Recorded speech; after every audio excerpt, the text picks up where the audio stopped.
Lovely gravel riding.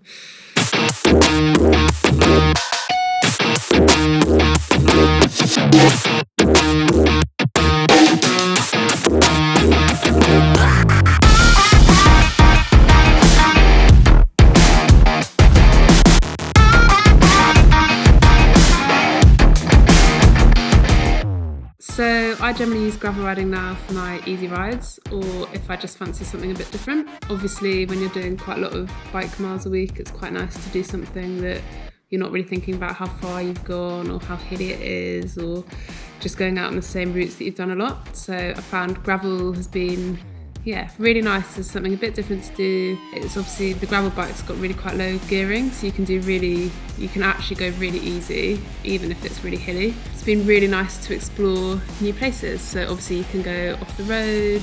I'm not very good in the mud, so I tend to try and avoid the places that are really muddy because I have to walk those bits. But most of the time, you can go down some really nice bridleways and just discover some new places, or see like slightly different places to where you would usually ride on the road bike. So actually quite a lot of the routes that I've done around here, there's been quite a nice one that's around the reservoirs that I quite often run around, but you can kind of bike quite a lot around that, but continue going and come back a slightly different way than you would on the road, which is really nice.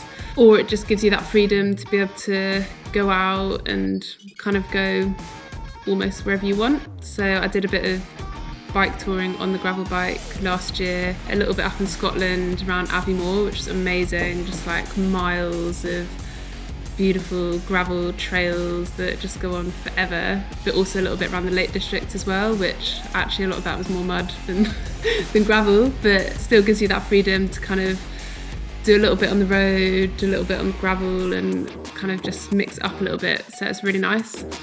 And obviously when you're off-road, you're kind of away from the cars. I think there's lots of angry drivers out there at the moment, so escaping that is pretty good. And just lots of like nice different places to see.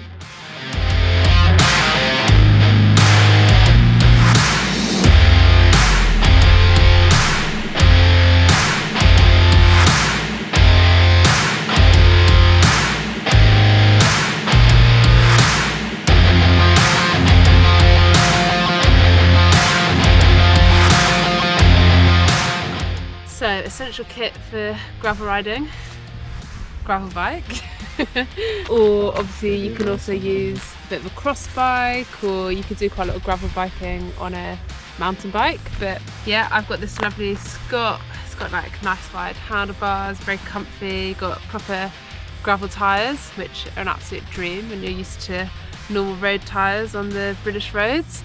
Very comfy.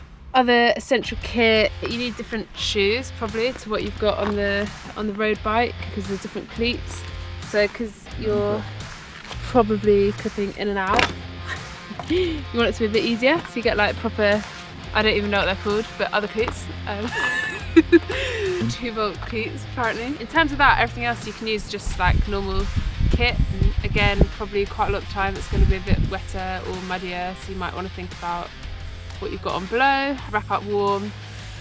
Usually I've been gloves, but I've got them today, so cold hands. But heated inner sole is the dream for winter riding. But generally I'd say gravel biking, pretty accessible. You don't need that much other kit if you're already riding. Really nice way to get out away from the cars on some nice trails.